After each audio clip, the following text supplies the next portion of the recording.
Joel Matip, Chris, I will come to you on Joel. Again, I've been not critical, just surprised by his continued inclusion in the Premier League side, I think it's fair to say. What did you make of his performance? I think he was probably the best of our defenders. I'd give him an 8 straight off the bat. I think he was brilliant up against Matoma. I thought him and Van Dijk handled Evan Ferguson really well. The runners from midfield, the two of them picked up really well. Matip and Virgil van Dijk were both aggressive and pressing into the midfield at times, which I like to see. In terms of what he was bringing us in the passing game, he was splitting out right well. Him and Trent Alexander-Arnold were switching and transitioning between their positions really well. I don't really think he put a foot wrong, to be honest with you. No, I think that's right. Yeah.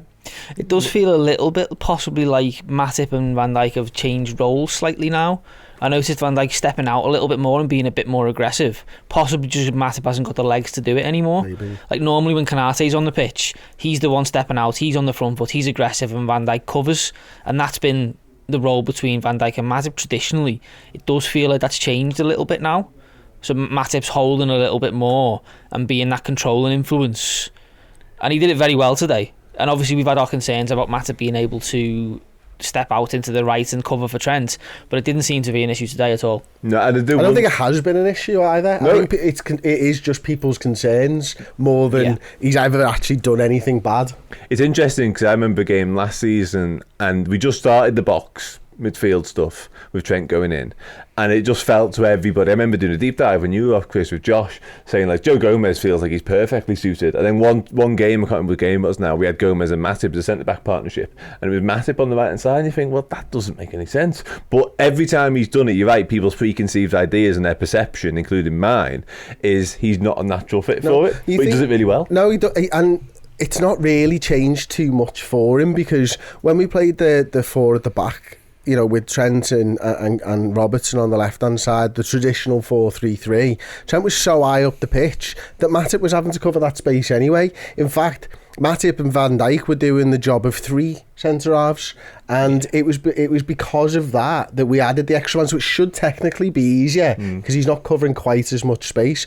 I think back to a game against, I think it was Southampton maybe 2 or 3 years ago, and constantly teams were getting in behind us while Trent was going forwards anyway. But in this particular game, every time they got in behind, they tried to cut it inside and go past Matip, and he stands up in the tackle. He's absolutely brilliant at one-on-ones.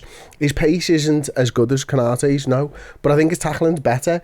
And what I mean by that is Konaté's going to have the more sort of headline slideys. It's just the way that he tackles more, but Matip's positioning means that he doesn't have to be in those slideys. He's just very, very good, man, and I think continually underrated, to be honest. Yeah, no, I think that's fair enough. Yeah, I think we do continue to sort of downplay just how good he is, and you're right, that sort of intelligence, that experience, I guess, as well, is definitely standing him in good stead and allowing him to be ahead of where he needs to be.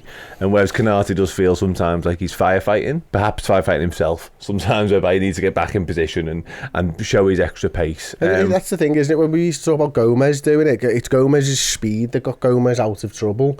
But and you like that, you like covering speeds. Everyone loves to see it, and you love to see someone coming in flying around and throwing a slide in. But if you can just drop off and you know when to drop off, and it means that you're not having to tear around the football field, you're ultimately in a better position, because if you win the ball, you can play it. If you win the ball in a slidey, the best you're open for really is it goes out of play. Yeah, you're not in control of that situation now. Did we number Matip?